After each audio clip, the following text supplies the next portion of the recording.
पाण्यासाठी आमचा लढा 4 दिवस झाले चालू असल्यामुळे आज आमचे मराठा बांधव यांनी क्रिकेट खेळण्याचा आनंद घेत आहेत. त्यामध्ये गावाकडे क्रिकेट खेळत असायचो, गावाकडे क्रिकेट खेळायचं असो, मग आम्हाला असं कर्म न गेलं. याच्यासाठी मग आम्ही अशी सोड केली की सकाळी आम्ही असं इच्छा होती की आमची कुस्ती चालू केली. अजून किती दिवस मुंबईत राहायचंय? असं आम्ही दररोज आहे ना नवीन पद्धती खेळणार. जेवणाचा तुटवडा जाणवतोय का?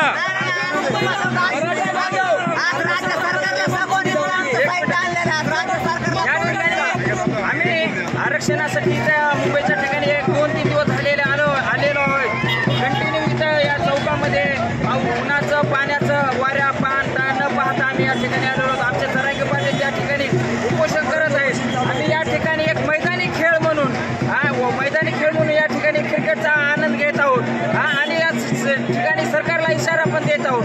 मराठ्यांना जर आरक्षण नाही दिलं तर तुमचे या ठिकाणी रस्त्यावर फिरणं सुद्धा या ठिकाणी मुश्किल करणार आहोत. हे मराठ्याचा इशारा आहे. आमच्या पिढ्यानपिढ्या या आरक्षणासाठी बर्बाद झालेल्या आहेत. हे आमच्या हक्काची लढाई आहे. या हक्काची लढाईमध्ये आम्ही या घेतल्याशिवाय माघार घेणार नाही. जोपर्यंत आरक्षण नाही तोपर्यंत मुंबईचा विरोधी पक्षाचं कोण आलंय का? हा विरोधी पक्षाचे अंबादास दानवे साहेब, विधान परिषदेचे विरोधी पक्ष नेते अंबादास दानवे साहेब या ठिकाणी आझाद मैदानावर येऊन दादाशी चर्चा केलेली आहे. त्यानंतर बीडचे सर्व आमदार आलेले आहेत. त्यांनी रावसाहेब दानवेंनी विधानसभेत प्रश्न मांडलेत का विरोधी पक्ष नेते म्हणून? मारले, परंतु विरोधी पक्ष सुद्धा सांगून किंवा मागून सुद्धा सरकार या ठिकाणी मागत नाही.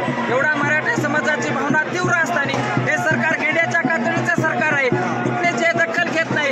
गेले 2 ते 3 दिवस माझ्या समाजाची हाल अपेक्षा केलेली या सरकारने कुठलीच व्यवस्था केलेली नाही. कालपासून यांना जाग आलेली आहे. मनोज दादाच्या जर केसाला धक्का लागला तरी